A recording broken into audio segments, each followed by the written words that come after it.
today to bring you Yogananda's Whispers from Eternity. This is something we've been doing at noon every weekday.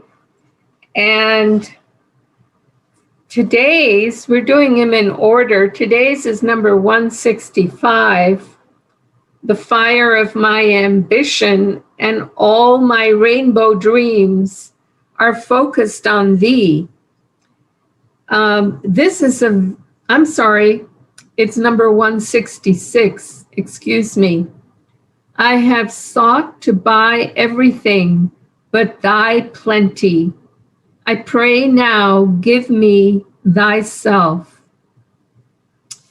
And it is a very long one, so please bear with me as I read it. It's very poignant and poetic, this prayer demand. So close your eyes and tune into the vibration and meaning of these words. O God, let me not whine complainingly. Why hast thou yoked me to the heavy hands of flesh, to constant hunger, a slave to fatigue and earthly discomfort? I blame no businessman for being busy. Dost thou not keep the bee busy constantly? Dost thou not send rain to water the earth, which yields life-sustaining crops? If even the skies are darkened with clouds to sprinkle life down upon thirsty crops, who am I to complain so selfishly, so childishly, so uselessly? What about poor me? The master potter of life molded this clay ball of earth.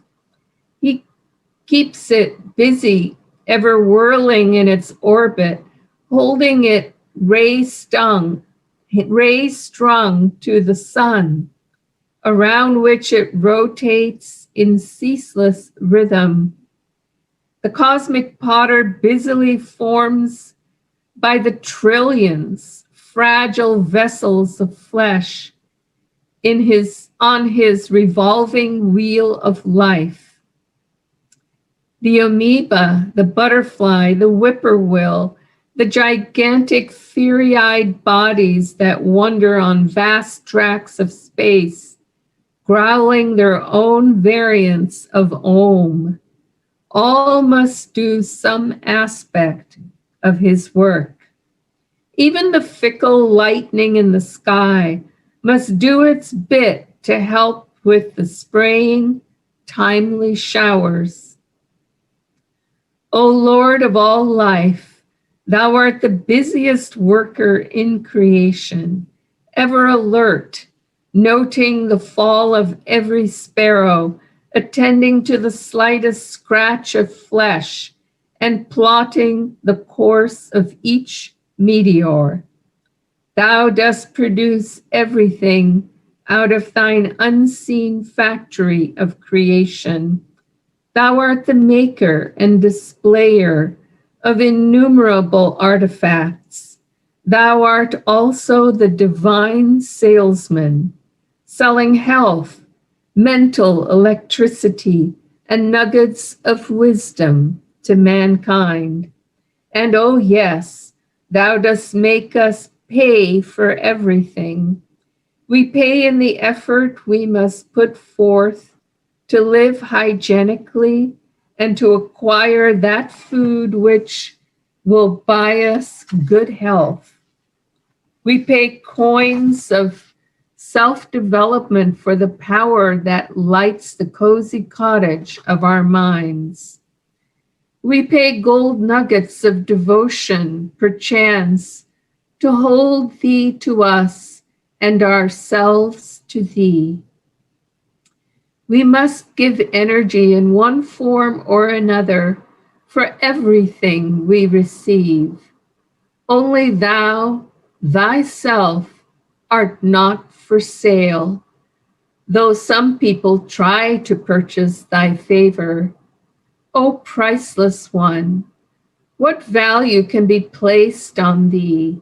Yet thou givest thyself freely to us when we remind thee that we are thy children, heirs to thy all-encompassing kingdom, and part of thy own self.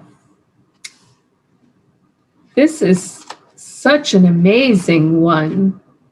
He really paints the picture of the dilemma of all life and yet the beauty of all life, of that eternal relationship with the divine, and yet that feeling that we're just running like little hamsters on the wheel of life, just waiting to be able to jump off and let it all dissolve in stillness.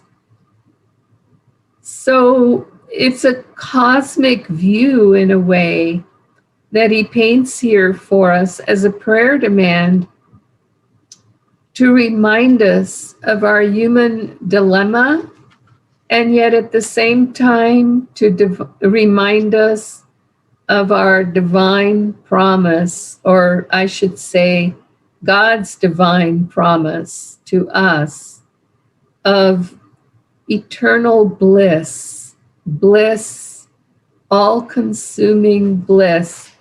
Whenever I say that word, I can't help but think of our dear soul friend, Swami Kriyananda.